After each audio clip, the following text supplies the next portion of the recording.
Baiklah, Assalamualaikum warahmatullahi wabarakatuh. Perkenalkan, saya Maulidia Fadila Ariska dari Universitas Negeri Padang.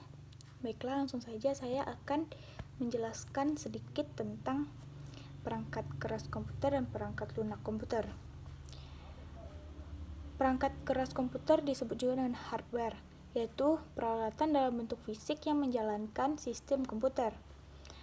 Yang kedua yaitu perangkat lunak, yaitu software, yaitu rangkaian prosedur dan dokumentasi program yang berfungsi menyelesaikan masalah yang dikehendaki.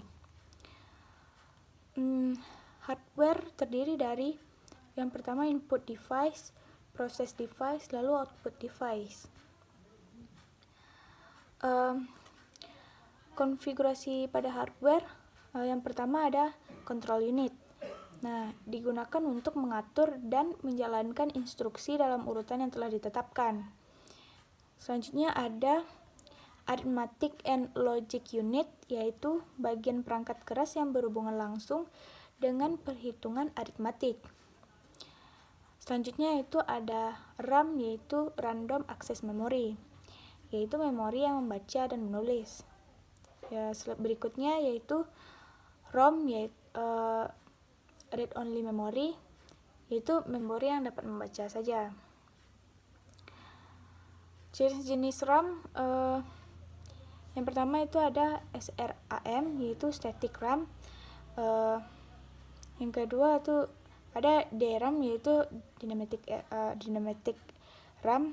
Yang ketiga ada NVRAM. Yang keempat ada FRAM, yaitu ferroelectric RAM. Jenis ROM itu PROM, yaitu programmable ROM. Selanjutnya ada EPROM, yaitu erasable ROM. Selanjutnya ada EEPROM, yaitu electrically erasable programmable ROM. Baiklah, yang control unit tadi itu merupakan salah satu bagian dari sebuah CPU yang berfungsi untuk mengontrol dari data atau instruksi. Yang kedua, arithmetic and logic unit tadi, yaitu memori, CPU, ALU dihubungkan oleh bus, yaitu bus dibedakan menjadi 3 fungsi, yaitu yang pertama control bus, yang kedua address bus, yang ketiga data bus. Berikutnya klasifikasi software, yaitu terbagi menjadi yang pertama sistem operasi, yaitu perangkat lunak yang dihubungkan dengan pelaksanaan program dan koordinasi dari aktivitas sistem komputer. Yang kedua yaitu bahasa pemrograman. Bahasa pemrograman yang digunakan untuk menulis instruksi-instruksi program untuk melakukan suatu pekerjaan yang dilakukan oleh programmer. Selanjutnya ada program paket. Program komputer yang siap digunakan untuk disebut juga dengan program siap pakai.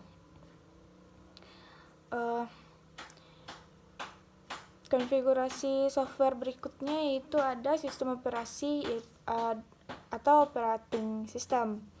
Fungsi dasarnya yang pertama menjadwalkan tugas, yang kedua mengelola sumber daya perangkat lunak dan perangkat keras, yang ketiga menjaga keamanan sistem, selanjutnya memungkinkan pembagian sumber daya untuk beberapa pemakai, selanjutnya menyimpan catatan pemakai, dan yang terakhir yaitu menangani interrupt.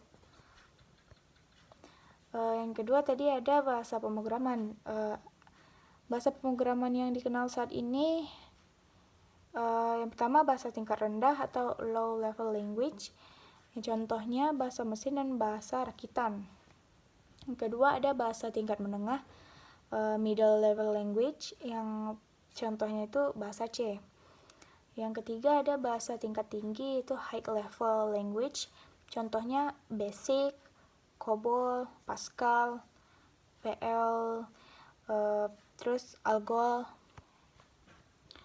Yang tadi ada lagi program paket, yaitu program komputer yang siap digunakan atau disebut juga program siap pakai, yaitu program paket digunakan untuk aplikasi bisnis secara umum, aplikasi khusus di bidang industri, aplikasi untuk meningkatkan produktivitas organisasi atau perusahaan, dan aplikasi untuk produktivitas perorangan. Contohnya Lotus 123, The Base, dan WordStar. Baiklah, itu saja yang dapat saya sampaikan. Saya sudahi dengan wabillahi taufiq wal hidayah. Assalamualaikum warahmatullahi wabarakatuh.